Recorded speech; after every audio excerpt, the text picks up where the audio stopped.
자, 우리 HLB 주주님들 반갑습니다. 김 대표입니다. 어제자 기준으로 HLB가 양봉을 띈 거는 뭐 별거 아니라고 생각하실 수도 있는데 이거 굉장히 저는 의미가 좀 깊은 양봉이다라고 말씀을 드렸죠.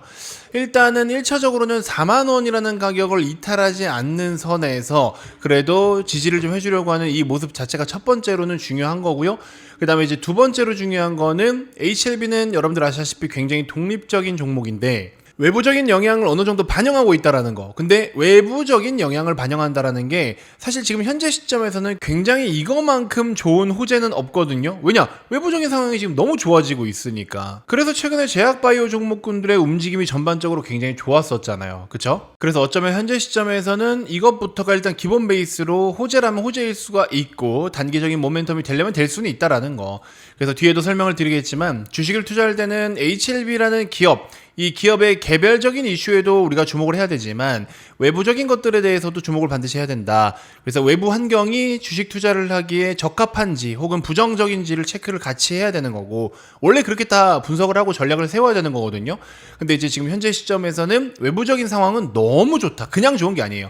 너무 좋다라는 거. 자, 그래서 지금부터 여러분들 제가 어제 밤에 올려드렸던 영상의 중요 부분들을 다시 여러분들께 플레이를 한번 해드리는 시간을 가질 거예요. 왜냐면은 밤늦게 영상을 올릴 때는 또 못 보시는 분들이 많아서 새벽에 출근하실 때 한 번씩 꼭 좀 챙겨보셨으면 좋겠다라는 생각이 들어서 정말 HLB의 마지막 희망이 될 수 있는 부분들, 그런 내용들을 제가 다시 한번 플레이를 좀 해드려 보도록 할 테니까 내용 끝까지 진지하게 한 번만 들어주시고요. 정말 진심으로 제가 도움을 드릴 수 있는 부분들은 최선을 다해서 도움을 한번 드려보도록 할 테니까 지금도 계속 들어오고 계시거든요. 1억 만들기 프로젝트 꼭 한 번씩 입장을 좀 해주시고요. 최근에 이제 제가 추천드렸던 여러 가지 종목들이 급등이 계속 나오고 있어요. 그래서 여러분들 오셨는데 아유 마음에 안 들어, 못 따라가겠어. 솔직히 말씀드리면 매도만 할 줄 아시면 못 따라할 일이 없거든요. 근데 그럼에도 진짜 어려워서 못하겠어 하시는 분들은 그냥 나가셔도 상관없습니다. 뭐 돈 받는 것도 아니고 아무것도 아니니까 오셔서 일단은 진짜 정직한 전문가가 어떤 식으로 이렇게 바르게 수익을 내어주는지를 한번 경험이라도 해보세요. 경험이라도. 그쵸? 손해보는 거 없으니까 여러분들. 그래서 꼭 한번 입장을 좀 해보셨으면 좋겠다. 현재 보고 계신 영상 고정 댓글 꼭 한 번씩 확인 부탁드리도록 하겠고요. 자, 어젯밤에 올려드린 영상에서 여러분들께 중요하게 말씀드렸던 내용들 다시 한번 플레이를 좀 해드리도록 할게요. 끝까지 한번 시청 부탁드리도록 하겠고요. 여러분들 뭐 잘 아시겠지만 지금 제약바이오 종목들의 움직임이 굉장히 좋아요. 그래서 HLB도 어느 정도는 오늘 그런 움직임을 따라가고 있는 것 같다라는 생각이 들고 보시는 것처럼 셀비온 오늘 13%대 급등이 나왔죠.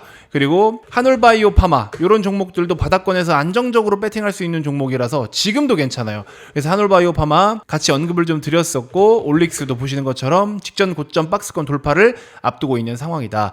자, 그래서 어제 미국에서 소비자물가지 지수 CPI가 잘 나왔어요. 그렇죠? 엄청 잘 나온 건 아니지만 그래도 이 정도면 선방했다라는 정도. 2.8 YY 기준 2.8%가 시장 예상치인 컨센서스였는데 실제 2.7이 나왔죠. 물론 코어 CPI 기준으로 했을 때는 예상치를 살짝 넘어서 가지고 약간은 위협이 가해질 수도 있는데 이번에는 코어보다는 그냥 CPI에 조금 더 집중을 하는 것 같습니다. 자, 그래서 결과적으로 놓고 보면은 트럼프가 이긴 거예요. 트럼프랑 파월 비교를 했을 때 파월은 좀 더 데이터를 봐야 될 것 같다. 관세에 대한 영향이 있을 수 있기 때문에 상황을 보고 금리 인하를 결정하겠다라고 하면서 계속 질질질 끌어왔고 트럼프는 파월 의장한테 진짜 이 양반 일 못한다. 빨리 금리 내리라니까. 이런 압박과 더불어서 너 진짜 잘린다. 막 이렇게 협박까지 해버린 상황이죠. 실제로 파월의 임기는 얼마 남지 않았고 데이터를 보니까 금리를 내려도 되는 상황. 트럼프가 모든 정책과 컨트롤을 완벽하게 해냈어요. 참 진짜 대단하긴 대단합니다. 자, 그래서 어쨌든 중요한 건 뭐냐. 제약바이오 업종에도 이 트럼프의 정책이 직접적인 수혜를 받을 수 있는 부분들이 은근히 많아요. 일단은 매크로적인 부분에서 당연하게 수혜를 받을 수 있는 거라고 놓고 보면은 당연히 금리죠. 금리. 그렇죠? 금리를 내린다라는 거는 그만큼 제약바이오 신약개발 기업들에게는 더더욱이나 호재고요. 그리고 금리를 내리면서 또 유동성이 증가를 보일 수 있는 시장 흐름인 거고 금리를 내리다 보니까 나스닥과 암호화폐 시장이 강세를 보였잖아요. 그렇죠? 나스닥과 암호화폐 시장이 강세를 보이고 경기민감 시크리컬 고PER 이런 종목군들이 강세를 보였는데 우리나라에서는 대표적으로 이제 바이오가 그 중심에 서 있었다라는 겁니다. 자, 그래서 제약바이오 섹터가 이렇게 강세를 보일 수 있는 좋은 환경과 좋은 매크로의 판이 깔려 있기 때문에 이런 기회를 HLB도 적극적으로 활용을 해야 되는데 지금 당장 그런 부분이 좀 되지 않고 있다라는 게 사실 조금 매우 안타깝기는 합니다. 자, 근데 이제 오늘자 HLB의 양봉 시세를 놓고 보면 사실 이거 하나에다가 의미 부여를 그렇게 크게 할 만한 건 아닌데 HLB 같은 경우에는 워낙에 독립적인 종목이라고 말씀을 드렸잖아요. 시장이 급락이 나와도 별로 안 움직이고 시장이 급등을 해도 별로 안 움직이는 놈인데 지금은 외부적인 거 혹은 최근에 전환사채 풋옵션 관련된 거 그 다음에 시간이 자꾸 지연되고 있는 거 등등 여러 가지 악재들만 이상하게 골라가지고 싹 다 반영을 해버리는데 오늘 같은 경우에는 매크로와 금리나 제약바이오 섹터 강세 흐름을 그대로 잘 반영해서 따라가고 있다. 그래서 상승은 뭐 그동안에 빠진 거에 비하면 아무것도 아닐 수는 있겠지만 오늘자 기준으로 HLB에게 조금이라도 의미 부여를 해주고 싶은 거는 그동안 굉장히 독립적으로 움직이던 이 종목이 드디어 눈이 떠져서 지금 패시브적인 수급이라든지 뭐 바스켓 매매 같은 것들까지도 이런 외부적인 수급들의 반응을 보이기 시작했다라는 거. 그래서 이 부분은 일단 저는 긍정적이라고 생각을 해요. 기본적으로 여러분들 이 주식이라는 거는 개별적인 이슈에 의해서도 기본적인 움직임을 보여주고 있지만 외부적인 것들에 의해서도 움직임을 많이 나타내거든요. 그래서 우리가 체계적인 리스크, 비체계적인 리스크 이런 식으로 구분을 하잖아요. 기업만의 어떤 내용, 그 다음에 시장적인 내용, 외부적인 것들, 그죠? 자, 그래서 HLB 같은 경우에는 이제 둘 다 반응을 보이고 있기 때문에 오히려 한쪽에서 절반 정도는 상황이 너무 좋아지고 있다라는 거. 그래서 개별적인 것만 잘 소화만 되면 된다. 그리고 이제 전환사채 관련해가지고는 우리 이채연 어시스트가 잘 풀어주긴 했지만 뭐 저도 말씀을 드렸는데 지금 것까지는 괜찮아요. 336억까지 요거까지는 그래도 괜찮은데 일단 여기서 중요한 거 시간이 더 질질 끌리면 한 분기당 HLB가 거의 300억 정도의 지출을 하는데 336억 원을 상환하고 나면은 실제로 현금, 순현금은 얼마 안 돼요. 한 분기도 못 버티는데 현금성 자산을 포함을 시켜버리면 그러면 조금 더 버틸 수 있어요. 그리고 뭐 유상증자는 안 할 거다라고 이야기를 했는데 일단 어쨌든 전반적인 상황으로 놓고 봤을 때 유증을 하든 전환사채를 다시 뭐 기준가 아래로 하든 시가 아래로 하든 뭐 단기부채 차입금 어쩌고 저쩌고 모든 난리부르스를 피우더라도 가장 중요한 건 뭐예요? 리보세라닙. 이게 안 되면 지금 의미가 없다. 리보세라닙부터 빨리 일단은 뭔가라도 진전이 보여야 투자자들을 떠나지 않게 할 수 있다라는 거예요. 지금은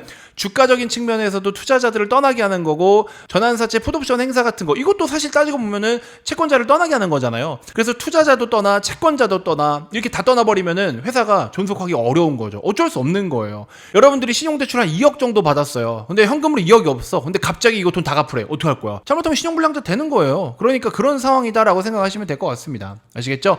자, 그래서 HLB가 일단은 4만 원을 지켜냈다라는 거는 저는 첫 번째로 일단 의미는 좀 있다. 정말 마지노선이 4만 원이었는데 그 4만 원을 지켜낸 거는 그나마 진짜 정말 최악 중에 불행 중에 다행인 거다. 그리고 오늘자 기준으로 했을 때 어쨌든 양봉을 띠면서 외부적인 영향에 있어서 긍정적인 흐름을 조금이라도 따라갔다는 거 이것도 나름 의미가 있다. 그래서 약간 억지성이긴 한데요 솔직히 그래도 긍정적인 부분들을 하나둘씩 체크를 좀 해서 그나마라도 이거에 좀 기댈 수 있을 것 같다라고 싶은 내용 두 가지 요거 체크해 주시고 그 다음에 아까 보여드린 기사처럼 사실은 여러분들이 다 알고 계신 내용들이에요. 자, 그래서 임상 1상부터 시작해서 순수 기술 수출도 없고 라이센스 아웃이나 인이 없이 순수 진짜 처음부터 끝까지 다 개발을 한 거 그렇게 했을 때 성공 확률이 10%가 안 돼요. 7.9%인데 근데 이제 이 7.9%짜리의 모험을 지금 17년째 하고 있는 거거든요. 근데 이게 거의 다 왔어요. 진짜 솔직히 말씀드리면 현재까지 데이터로만 놓고 보면 진짜 거의 다 왔다라고 말씀을 드릴 수 있고 그래서 이게 엄청난 혁신적인 시장이 될 것 같긴 한데 참 진짜 다 와가지고 이렇게 문턱에 지금 뭔가 브레이크가 걸려있는 상황이다라는 거죠. 근데 또 그 중에서도 많은 신약 중에서도 항암제 같은 경우에는 1상부터 최종 승인까지 성공률이 몇 프로?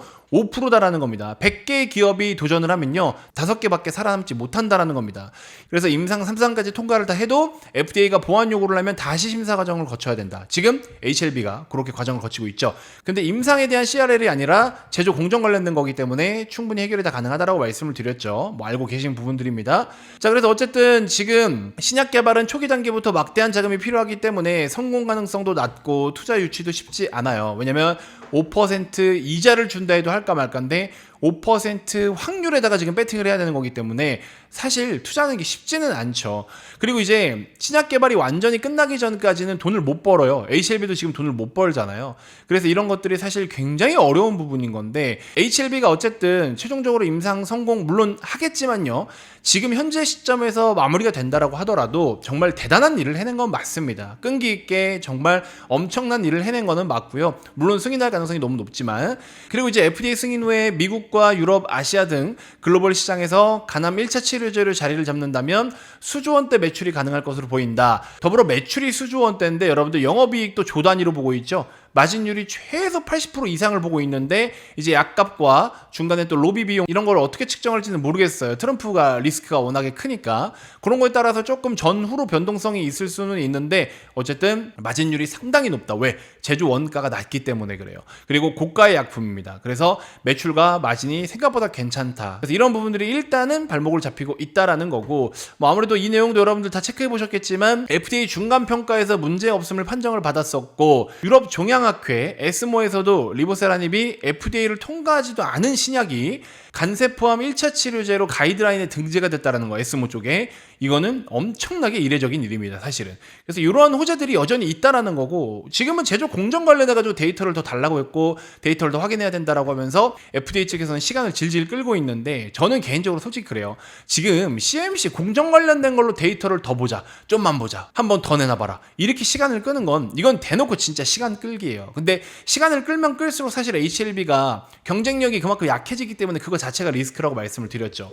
그래서 이런 부분들 잘 참고해 주시면 될 것 같고 그래서 HLB의 주가는 계속 질질 흘러내리고 빠지기는 하지만 여러분들이 손절 못하고 들고 있을 수밖에 없는 그 심리 상태가 뭐냐 임상 디자인에는 문제가 없고 임상 데이터에는 문제가 전혀 없다 보니까 이게 문제면 팔아치우겠는데 이게 문제가 아니니까 떨어져도 들고 있게 되는 지금 그런 상황이 계속되고 있는 거죠. 그래서 저도 영상마다 자꾸 애매하게 말씀드릴 수밖에 없는 이유가 약물은 진짜 괜찮거든. 사실 시간이 지나면 승인은 날 것 같은데 근데 그 시간이 지금은 리스크다. 왜? 천안사치 풋옵션으로 이제 돈도 없고 버틸 수가 없는 상황까지 오고 있는데 시간을 자꾸 끌어버린다. 이게 미치는 거거든요. 그래서 그동안에는 시간이라는 것 자체가 그렇게 큰 리스크는 아니었어요. 근데 지금부터는 이제 시간이 가장 큰 리스크가 되어가고 있다는 거죠. 그래서 이런 부분들 때문에 계속해서 발목이 좀 잡히고 있는데 어쨌든 여러분들 HLB를 저는 뭐 무조건 파세요라고 말씀드리는 건 아니지만 또 반대로 무조건 더 사세요라고 말씀드리는 것도 아니지만 진짜 애매해요. 진짜 말씀드리기 정말 애매한 종목인 거 맞거든요. 근데 그 애매함 속에서 여러분들이 버틸 수 있으면 버텨보라고 저는 말씀드리고 싶어요. 근데 그냥 지금 이 순간 나는 이게 너무 고통이야 하시는 분들은 매도하고 교체하는 게 나아요. 왜? 지금 제약바이오 종목도 올라오는 거 정말 많아요. 2차 전지도 많이 올라오고 있잖아요. 그죠? 그래서 여러분들 손실이 그렇게 크지 않으면 갈아타는 것도 방법은 방법인데 난 도저히 나 지금 HLB 손절하고 다른 거 못 사겠다 하시면은 그럼 HLB 들고 가는 것도 괜찮습니다. 여러분들 아시겠죠? 왜? 지금까지 말씀드린 금리 인하에 대한 것들 매크로 환경 같은 것들이 HLB에게도 긍정적인 영향을 주는 판이 깔리고 있다니까요. 그래서 HLB가 또 그걸 반영을 하고 있다니까요. 그래서 적극적으로 폭등까지는 아니지만 급등까지는 아니지만 저희 1억 만들기 프로젝트에서 추천드린 셀비온 12%, 올릭스 10% 오늘 이렇게 제약바이오 두 종목만 해도 두 자릿수 급등이 나오고 있는데 한 주도 안 팔거든요. 그러니까 이런 것처럼 이렇게 빠르게 올라갈 수 있는 종목은 아니지만 HLB가 그리고 또 중요한 거 뭐야? 코스닥 레버리지. 이거는 뭐 제가 수도 없이 말씀을 드렸죠. 이거 팔 때 나중에 제가 팔았다고 말씀드릴 거예요. 우리 머니코드 영상 시청하시는 분들 중에 코덱스 코스닥 레버리지 들고 계신 분들 많으시잖아요. 그렇죠? 아직 안 팝니다. 절대 팔지 마세요. 지금 팔면 진짜 평생 땅 치고 후회합니다. 팔지 마세요. 이런 것도 이런 만들기 프로젝트에서는 당연히 제가 다 코멘트 드리고 매번 말씀드려요. 절대 팔지 마라. 절대 팔지 마라. 그렇죠? 절대 팔지 말라고 전문가가 얘기하는 거는 진짜 팔지 마세요, 여러분들. 전문가도 그만큼 확신이 있기 때문에 말씀드리는 거예요. 근데 진짜 이거 확실합니다. 무조건입니다. 또 이런 말은 못 해요. 전문가로서 그런 발언을 하는 것 자체가 사실 법적으로도 안 돼서 그런 말씀을 못 드리지만 일단 팔지 말고 들고 있어야 되는 거는 제발 좀 들고 계세요. 진짜로. 아니 큰 돈 벌게 해드린다고 방송에서 대놓고 얘기를 해가지고 그 종목 이렇게 대놓고 말씀드린 다음에 엄청난 수익을 내고 있는데 저희 회원님들도 팔더라고요. 아니 팔지 말라고 그렇게 얘기를 하는데 왜 이걸 자꾸 팔아먹는 거야? 절대 팔지 마세요, 여러분들. 아시겠죠? 들고 계신 분들 진짜 팔지 마세요. 제가 이거는 파는 타이밍은 따로 짚어드릴 테니까 절대 팔지 마시고. 아시겠죠? 자, 그래서 지금 이렇게 수익 낼 수 있는 것들이 정말 많아요, 여러분들. 몇 년 만에 다가온 역대급 기회이기 때문에 이 기회 절대 놓치지 않으셨으면 좋겠습니다. 자, 그래서 누구나 초보 시절이 다 있어요. 여러분들이 주식을 투자해서 성공 한번 해보겠다고, 또 멋있는 가장이 되겠다고, 돈까지 잘 벌어오는 멋있는 내조하는 아내가 되어보겠다고, 남편이 밖에서 힘들게 번 돈, 우리 와이프가 열심히 내조해서 내가 밖에서 벌어온 돈, 그런 걸로 진짜 투자 한번 해보겠다고 했더니 초심자의 행운으로 돈을 버셨는지는 모르겠지만 그 뒤에 뭔가 계속 꼬이기 시작을 해가지고 하필 그게 또 HLB네. 그래도 김 대표의 영상이라도 보고 김 대표라도 만난 거는 정말 여러분들 천운입니다. 진짜로 엄청 큰 행운이신 거예요. 실망과 좌절을 느끼지 마세요, 여러분들. 괜히 그렇게 해서 아유 못하겠다, 안 할래, 이렇게 생각하지 마시고요. 주식은 평생 하셔야 되는 거예요. 솔직히 말씀드리면. 아시겠죠? 그러면 주식이라는 게 잘못된 게 아니라 여러분들이 선택한 종목, 또 여러분들의 어떤 투자 전략에 약간 일시적으로 에러가 있을 수 있겠죠. 이제 그런 것들을 한번 제가 바로 잡아드려 볼게요. 어떻게 하면 이렇게 안정적으로 수익을 내지? 어떻게 하면 이렇게 꾸준히 돈을 벌 수가 있지, 주식으로? 이제 그런 거를 직접 몸소 한번 느껴보시면 되잖아요. 그렇게 해서 충분히 변화하고 성장하는 모습을 제가 한번 만들어 드려 볼게요. 그리고 여러분들이 나중에 진짜 전문가의 도움을 필요로 하고 전문가를 좀 찾아오고 싶다, 전문가한테 진짜 제대로 도움을 한번 받고 싶다 하시면 그때 오세요. 그땐 제가 대놓고 장사할게요. 저 그때는 떳떳하게 장사해도 되잖아요. 그죠? 그러니까 지금은 일단 여러분들 많이 꼬여있고 힘든 부분들이 있으실 겁니다. 이제 그런 부분들을 제가 차근차근 도움을 한번 드려보겠다라는 거고, 충분히 도움을 다 드릴 수 있는 것들이니까 여러분들 이거 언제까지 할지 몰라요. 저도 솔직히 말하면 힘들어요. 그래서 해드릴 수 있을 때 오셔가지고 많은 도움 받아가셨으면 좋겠고, 솔직히 말씀드리면 마지막으로 저희 유사투자자문업이라는 업종이 인식이 사실 많이 안 좋아요. 이 불법적인 사기꾼 놈의 새끼들 때문에 인식이 많이 안 좋은데, 그럴 때 저는 이렇게 간곡히 또 호소합니다. 제대로 된 전문가도 있다. 중고차를 파는 사람, 그러면 중고차 파는 사람이 모두 다 사기꾼은 아니잖아요. 그 안에서 정직하게 잘 파는 사람이 있고, 중고차를 구입하려고 하는 수요도 많은데, 그렇죠? 여러분들도 투자를 하려는 수요는 많고 제대로 된 전문가를 찾아가고 싶은데 여태까지 못 찾고 없었던 거잖아요. 그러니까 제가 자신 있게 한번 보여드린다라는 건데, 그럼 무료로 한번 이용해보고, 무료로 한번 김 대표의 인사이트가 어떤지 체험해보고 경험해보고, 그러고 결정하셔도 늦지 않잖아요. 그래서 제가 자신 있게 한번 여러 가지 다양하게 도움을 드려보도록 할 테니까 1억 만들기 프로젝트 꼭 한 번씩 들어오시고요. 요거 이제 8월 반 마무리하고 나서 제가 또 어마어마한 걸 지금 계획하고 있어요. 더 쉽고 더 큰 수익을 낼 수 있는 엄청난 걸 준비하고 있기 때문에 그렇게까지 도움을 한번 드려보도록 하겠습니다. 아시겠죠? 자, 이번 영상을 때 이렇게 해서 마무리하도록 하겠고요. 여러분들 현재 보고 계신 영상 고정 댓글에 네이버 링크 클릭해서 꼭 한 번씩 신청해 보시길 바라겠습니다. 아시겠죠? 자, 이번 영상 이렇게 해서 마무리하도록 하겠습니다. 고맙습니다.